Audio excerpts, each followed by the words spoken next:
Hi there. अगर आप एक कंटेंट क्रिएटर हैं तो हम इस वीडियो में बात करने वाले हैं कि यूट्यूबर या कंटेंट क्रिएटर की जो भी इनकम के अलग अलग सोर्सेज होते हैं उस इनकम पे कैसे टैक्स लगता है, कौन सी चीज़ों को आपको ध्यान देना चाहिए। मेरे बारे में बात करते हैं एंड ऑफ द वीडियो में। अभी चलते हैं हम सीधे काम की तरफ, जो कि है कि भाई यूट्यूबर्स की इनकम पे कैसे क्या टैक्स लगेगा।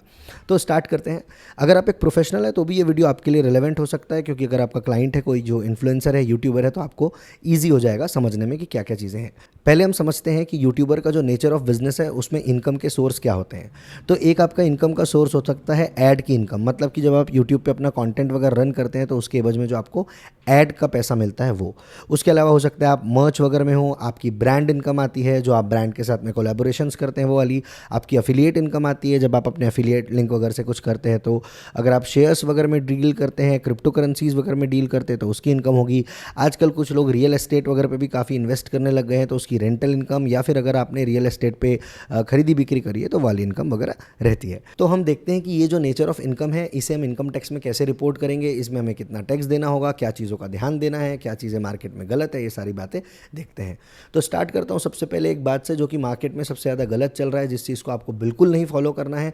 टैक्स बचाने के लिए कोई बोले तभी भी उसे फॉलो नहीं करना है, क्योंकि वो आपके लिए बाद में हार्मफुल होगा। Which is 44AD and 44ADA। 44AD और ADA क्या है?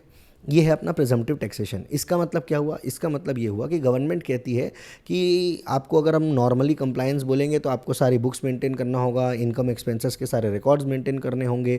तो उससे अच्छा हम एक काम करते हैं, हम आपको ये बोल देंगे 44AD में कि आपकी जितनी भी सेल हो रही है उसका 8% या फिर 6%, जनरली आपके केस में 6% होगा क्योंकि जो बैंक की रिसीट्स होती है उसका 6% बोला जाता है।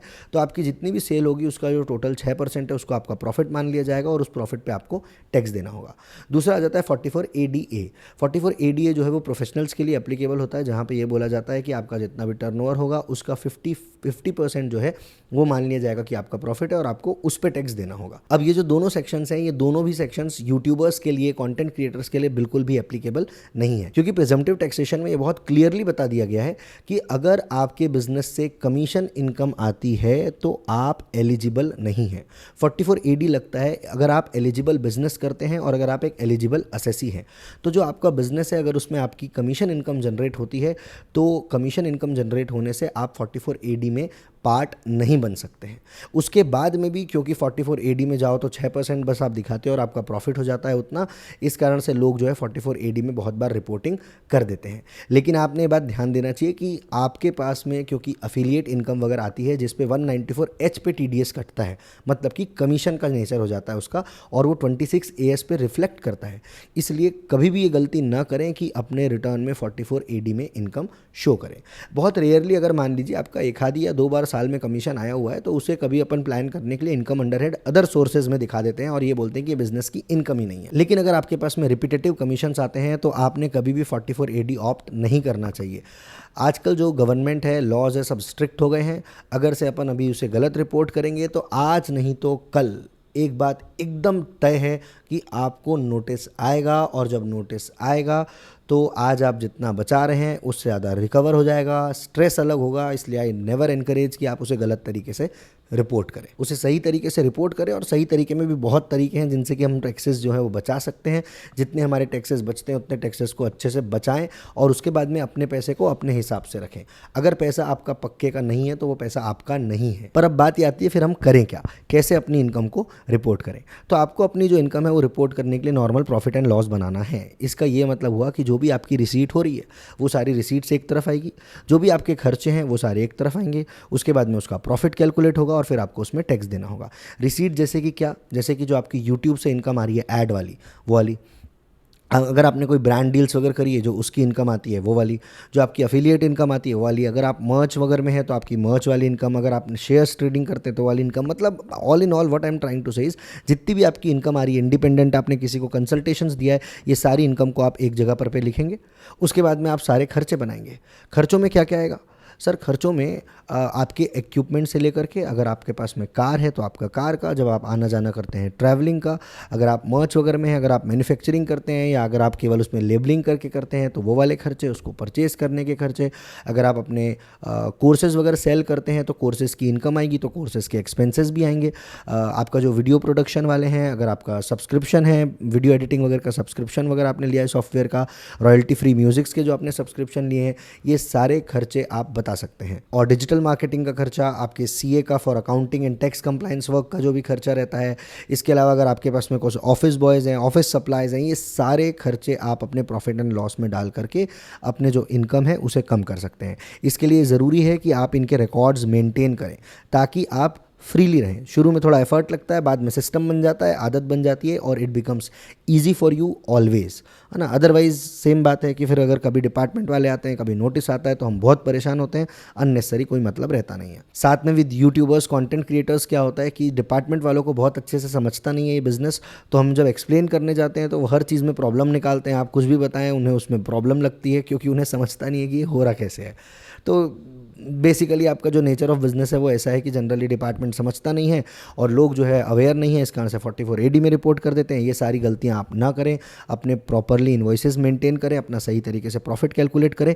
वो कैलकुलेशंस के बाद में और भी कुछ कुछ तरीके रहते हैं प्लानिंग के, वहाँ पर अगर आपके पास में कुछ प्लानिंग का स्कोप बनता है तो वो ज़रूर आप कंसीडर करके वहाँ पर और प्लानिंग करें, पर अननेसेसरी पेपर वर्क को वीक रख करके बिल्कुल भी ना करें। सो नाउ कमिंग टू, अगर आपने अपने इनकम एक्सपेंसेस की लिस्ट बना ली है, मतलब कि अगर आपने अपने अकाउंटिंग कर ली है, जो कि वैसे भी आपको इंपॉर्टेंट है आपके बिजनेस और बाकी सारी चीज़ों को समझने के लिए कि आप कैसे परफॉर्म कर रहे हैं, आपका कौन सा जो बिजनेस है उससे आपको कितनी इनकम आ रही है, कितनी नहीं आ रही है, कितने खर्चे हो रहे हैं, ये सब अगर आप एक बार बना लेते हैं, उसके बाद में बेस्ड ऑन कि आपकी इनकम कितनी है आपके ऊपर टैक्स बनेगा। अगर आप एक इंडिविजुअल हैं, अगर आप सोल प्रोप्राइटर के फॉर्म में काम करते हैं, तो ऐसे केस में आपको जो है स्लैब रेट के अकॉर्डिंग टैक्स देना होगा, जिसमें आपको 5 लाख तक के का जो बेनिफिट मिलता है वो भी मिलेगा, उसके ऊपर जो आएगा वो आपको स्लैब रेट से पे करना होगा।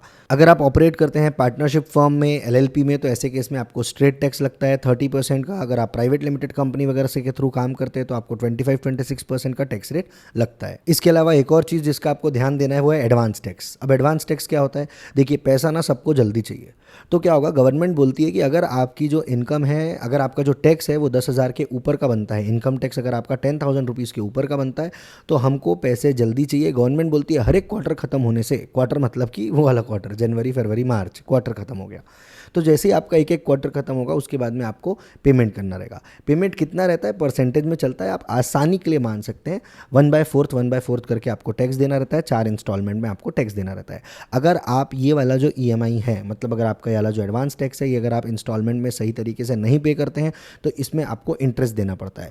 Usually content creators are unaware about this, और फिर अगर आपको देखना है तो आप अपना ITR निकाल लीजिए, आपको समझ में आ जाएगा कि लास्ट ईयर आपने कितना टैक्स भरा है और कितना आपने इंटरेस्ट भरा है। ये सारा आपका अननेसेसरी का एक्स्ट्रा पेमेंट हो जाता है, जो आप आसानी से बचा सकते हैं जस्ट बाय मेकिंग श्योर कि आपके कंप्लायंसेस अच्छे हैं। इसके अलावा और भी छोटी मोटी बातें हैं, जैसे कि TDS कंप्लायंसेस से रिलेटेड, कि हमें TDS कब डिडक्ट करना है, हमारा TDS जो डिडक्ट हो रहा है उसका क्या है, क्या हमें GST रजिस्ट्रेशन लेना है, GST रजिस्ट्रेशन अगर ले लेंगे तो क्या हमें LUT फाइल करना है, हमें GST कितना पे करना होता है, इनपुट कैसे लेना होता है, अकाउंटिंग कैसे करें, कौन सा सॉफ्टवेयर यूज़ करें, ये सारी चीज़ों पे मैं आगे आपके वीडियोस बनाऊंगा, जिससे आपको समझ में आ जाएगा अच्छे से कि आपको अपनी इनकम जो है वो कैसे रिपोर्ट करना है। अगर आप एक कंटेंट क्रिएटर हो तो आप बहुत अच्छे से जानते हो, like share subscribe and all.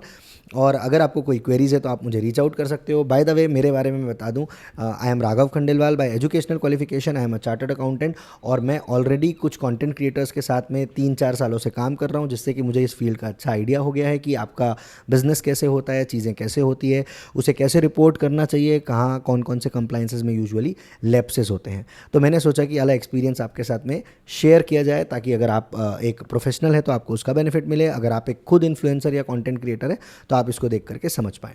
Again, अगर आपके पास में कोई भी क्वेरी है, कुछ कंसर्न्स हैं, तो आप मुझे फ्रीली रीच कर सकते हैं मेरे नंबर पे, जो आपको डिस्क्रिप्शन पे या कहीं तो भी स्क्रीन पे हम डाल देंगे, वहाँ मिलेगा।